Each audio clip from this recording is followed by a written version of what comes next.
وہ اس کے کمرے میں آئی، اسے دیکھا تو وہ اپنے کمرے میں جھولتی کرسی پر گمسم بیٹھی تھی، جیسے فرصت سے وہاں بیٹھی ہو، جیسے ایسے ہی بیٹھے رہنا اور جیسے دنیا میں ایسے ہی اسے رہنا ہو۔ نیلم، آؤ آئس کریم کھانے چلیں۔ اس نے چونک کر انہیں دیکھا اور پھر نفی میں سر ہلا دیا۔ چلو نا بیٹا۔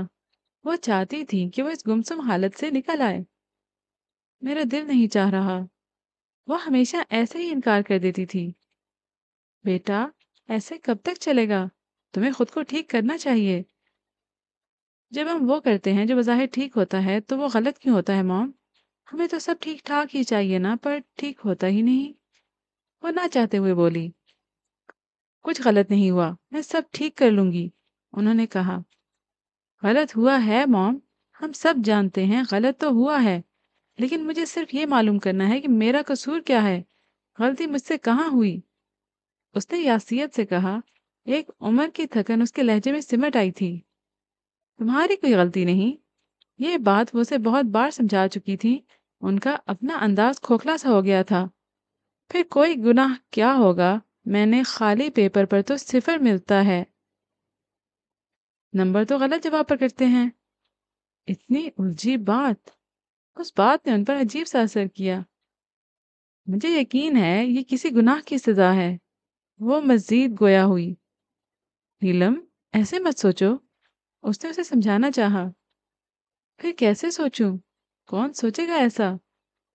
انہوں نے اندر ہی اندر دہل کر خود سے کہا۔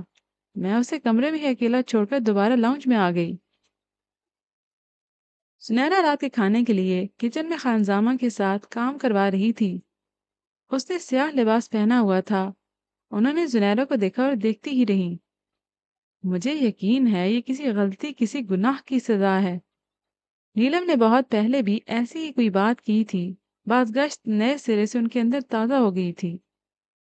زنیرا، انہوں نے آواز دی۔ جی مامی۔ وہ کچن سے نکل کر ان کے پاس آئی۔ کیا کر رہی ہو کچن میں؟ کرنے دو خانسامہ کو کام، تم یہاں آؤ، میرے پاس آ کر بیٹھو۔ زنیرا ہاتھ میں پکڑی چھری واپس کچن میں رکھائی۔ وہ انہیں کبھی انکار نہیں کرتی تھی۔ کامران ٹھیک ہے نا؟ ٹھیک ہے وہ پاس بیٹھتے ہوئے بولی۔ سائمہ رکی، سوچا اور پوچھ ہی لیا۔ تمہارا اپنا گھر ہے، جب تک چاہے رہو، لیکن تم کبھی ایک دن سے زیادہ نہیں رہی۔ کوئی جھگڑا تو نہیں ہوا کامران کے ساتھ؟ زنیرا مسکرائی۔ کامران نے کہا تھا کہ جا کر رہ لو، میں خود بھی رہنا چاہتی تھی۔ نیلم کو میری ضرورت ہے مامی۔ انہوں نے گہری سانس لی۔ زنیرا کی شادی کے 1.5 سال بعد انہیں خیال آیا کہ وہ پوچھے کہ وہ کامران کے ساتھ خوش ہے۔ جس نظر سے انہیں نیلم اداس اور گمسم دکھائی دے رہی تھی، وہ نظر اس پر کبھی نہیں پڑی تھی۔ آپا کا فون نہیں آیا، پہلے تو روز کر لیتی تھی، مگر اب دیکھو کتنے دن ہونے کو آئے، لا کر دینا مجھے میرا فون، کرتی ہوں آپا کو۔ زنیرا نے فون لا دیا۔ اتنے دن ہو گئے آپا، آپ نے فون ہی نہیں کیا۔ وہ ان کی آواز سنتے ہی شکوہ کرنے لگی۔ اتنے دن کہاں سائمہ، 3 دن پہلے ہی تو کیا تھا فون۔ نرگس آپا ٹھیک کہہ رہی تھی، وہ 3-4 دن بعد ہی فون کیا کرتی تھی ہمیشہ سے۔ سائمہ کو ہی دن بڑے اور لمبے لگنے لگے تھے کہ کرتے ہی نہیں تھے۔ انتظار تھا کہ ختم ہونے ہی میں نہیں آ رہا تھا۔ آپا کچن میں بنی الماریوں کے بارے میں بتانے لگیں جو انہوں نے نئی بنوائی تھیں، پھر پردوں اور رنگ و روغن پر آ گئیں۔ جیسے ہی وہ خدا حافظ کہنے لگتی، سائمہ بات بڑھا دیتی۔ آدھے گھنٹے بعد انہیں ضروری کام کا کہہ کر فون بند کرنا ہی پڑا۔ سائمہ تشویش سے فون ہاتھ میں پکڑے دیکھ رہی تھی۔ آپا نے پھر ساری باتیں کر ڈالی، نہ کی تو نیلم اور فرقان کے رشتے کی بات، اپنی کار کی سروس تک کا بتا ڈالا۔ کتنے اشارے دیے انہوں نے کہ نیلم کے، مگر انہوں نے سمجھا ہی نہیں۔ بمشکل 1 گھنٹہ ہی گزرا تھا کہ انہوں نے پھر سے آپا کا نمبر ملایا۔ میری بہن ہے، سیدھی طرح بات کرنے میں کیا ہو جاتا ہے؟ ان سے نہ کہوں تو کن سے کہوں؟ ڈرنا کیسا، ہچکچاہٹ کیسی؟ وہ نمبر ملانے لگی۔ قریبی مارکیٹ تک ہی تو جانا تھا انہیں، آ گئی ہوں گی۔ انہوں نے ساتھ ہی وقت کا حساب بھی کیا۔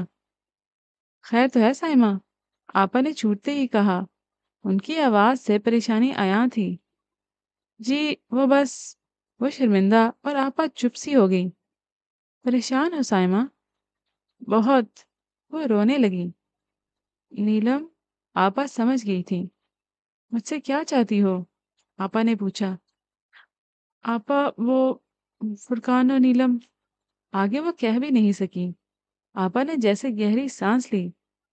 سائمہ تم میری بہن ہو اور اب تم سے کیا چھپانا؟ تمہیں اس لیے نہیں بتایا کہ تم اداس ہو جاؤ گی۔ نیلم کی طلاق کے بعد ہی میں نے فرقان سے بات کی تھی۔ اس نے کہا جب خالہ نے پہلے ہاں نہیں کی تو آپ کیسے کریں گی؟ میری طرف سے ہاں ہے آپا۔ انہوں نے آپا کو درمیان میں ہی ٹوک دیا۔ سائمہ میری پوری بات سنو۔ اس نے کہا کہ خالہ کہیں بھی تو انکار کر دیجیے گا۔ جو پہلے انکار تھا وہ اقرار کیوں بن گیا؟ سائمہ میں فرقان کی بات سمجھ گئی تھی۔ مجھے افسوس ہے کہ تم نے انکار کرتے ہوئے اتنا سوچا، مگر اب تم آپا اپنے ہی اپنوں کے کام آتے ہیں۔ اسی لیے ساری دنیا چھوڑ کر نیلم کا رشتہ تم سے مانگا تھا۔ اس وقت تمہارا کہنا تھا کہ تم اپنی اکلوتی بیٹی کو اتنی دور امریکہ میں نہیں بھیج سکتی۔ اب تم کیسے بھیج دو گی؟ سائمہ اس سوال پر چپ ہی رہی۔ افسوس تو یہ ہے سائمہ کہ تب نیلم میری خواہش تھی، تم نے ہاں نہیں کی۔ اب اپنی مجبوری کے وقت تم… انہوں نے تلخی سے کہا۔ مجبوری کیسی آپا؟ لولی لنگڑی تو نہیں ہے نیلم، خوبصورت ہے، پڑھی لکھی ہے۔ آپا نے طنز نہیں کیا تھا مگر انہیں طنز ہی لگا۔ آپ مجھے کیا بتانا چاہتی ہیں؟ یہی کہ وہ طلاق یافتہ ہے؟ صرف نکاح ہوا تھا اس کا، رخصتی نہیں ہوئی تھی۔ نکاح بھی صرف 8 ماہ رہا۔ کیا دنیا میں طلاقیں نہیں ہوتی؟ نیلم کی طلاق ویسی کی ویسی ہے میری بچی۔ ایک صرف اتنی سی بات، ایسی ہی لعنت ہوتی ہے، طلاق تو جائز نہ ہوتی۔ ہمارا مذہب اسے اجازت نہ دیتا، لیکن آپ لوگ ڈرے خدا سے۔ وہ آپا سے نہیں، دنیا کے کسی بڑے جج سے مخاطب تھیں، جیسے وہ چاہتی تھیں کہ فیصلہ ہو ہی جائے کہ جائز حکم پر اتنا واویلا کیوں؟ حق پر داغ کی مہر کیوں؟ وہی نیلم جس کے سب آگے پیچھے گھومتے تھے، آج وہی نیلم بری بن گئی۔ ان کا غصہ عروج پر تھا۔ آپا نے تحمل سے سب سنا لیکن کوئی جواب نہیں دیا۔ سائمہ نے ہی غصے سے فون بند کر دیا۔ کیا عیب ہے اس میں؟ جلال انہیں پاس بٹھاتے پوچھ رہے تھے۔ کوئی عیب نہیں، انہوں نے صاف گوئی سے جواب دیا۔ تو یہ انکار کیوں؟ یہ انکار نہیں، میری مرضی ہے، اور میری مرضی یہ ہے کہ میں اس کی شادی کروں جیسے مجھے نیلم کی کرنی ہے۔ انہوں نے جواز پیش کیا۔ شادی کا ہی تو کہہ رہا ہوں، فائق سے کر دو اس کی شادی۔ ایک بار کہا ہے، بار بار مت کہلوائیں۔ فائق سے اس کی شادی نہیں ہوگی۔ تم تو کہتی تھی کہ زنیرہ تمہاری بیٹی ہے۔ وہ تحمل سے پوچھ رہے تھے۔ کہتی تھی، اب بھی کہہ رہی ہوں، زنیرہ میری بیٹی ہے۔ بیٹیاں بیاہی جاتی ہیں، انہیں گھر میں نہیں رکھا جاتا۔ فائق کے ساتھ بیاہ دو گی تو کیا جائے گا تمہارا؟ فائق میرا بیٹا ہے، زنیرہ اس کی بہن ہے۔ بہن نہیں ہے زنیرہ اس کی۔ اپنے انکار کے لیے تم اسے زبردستی اس کی بہن بنا رہی ہو۔ ابھی تو آپ نے پوچھا کہ کیا وہ میری بیٹی نہیں؟ اب فائق کی بہن ہونے سے انکار کیسا؟ انہوں نے طنز کیا۔ یہ لفظوں کا ہیر پھیر ہے سائمہ، ایسا مت کرو۔ انہوں نے سمجھانا چاہا۔ آپ اس معاملے میں مت بولیے، یہ میرا مسئلہ ہے۔ یہ مسئلہ فائق کا ہے۔ انہوں نے ایک بار پھر کوشش کی۔ فائق کا کیا مسئلہ ہے اس سب سے؟ وہ چڑ گئیں۔ کیونکہ فائق نے ہی مجھے کہا ہے تم سے بات کرنے کے لیے۔ فائق نے؟ وہ سناٹے میں آ گئیں۔ تم نے آنکھیں بند کر رکھی ہیں تو کم سے کم اپنے بیٹے کی آنکھیں ہی پڑھ لیتی۔ یہ کیوں نہیں کہتے کہ جو پٹی آپ نے اس کی آنکھوں پر باندھ دی ہے وہ پڑھ لوں؟ ایک افسردہ سی نظر جلال نے ان پر ڈالی۔ تم تو کبھی ایسی نہیں تھی سائمہ، بیٹی بنا کر رکھا ہمیشہ اسے، پھر اب کیا ہو گیا؟ یا تمہیں اس کے ٹیڑھے ہاتھ پر اعتراض ہے؟ انہوں نے صاف گوئی سے پوچھا۔ مجھے اس کے ہاتھ سے کوئی مسئلہ نہیں ہے، لیکن میں نے اسے کبھی فائق کی بیوی کی حیثیت سے نہیں دیکھا۔ آپ دیکھ لو۔ میں دیکھنا نہیں چاہتی۔ ہم نیلم کی طرح زنیرہ کو بھی اس گھر سے رخصت ہی کریں گے، بس۔ آپ یا کوئی اور اس موضوع پر دوبارہ کوئی بات نہ کرے۔ انہوں نے اٹل انداز میں کہا۔ تمہیں نظر نہیں آتا کہ وہ زنیرہ کو کس قدر پسند کرتا ہے؟ وہ صرف اپنی کزن کو پسند کرتا ہے، کزن کی حیثیت سے ہی، ورنہ وہ تو سارا سال باہر رہتا ہے۔ اسے تو پڑھائی سے ہی فرصت نہیں ہے۔ اپنی خواہش کو اس کی پسند کا نام مت دے۔ چلو میری خواہش ہی صحیح، ایک میری بھانجی ہے اور ایک بیٹا، دونوں کا سرپرست میں ہی ہوں۔ جب چاہوں کر سکتا ہوں دونوں کا نکاح۔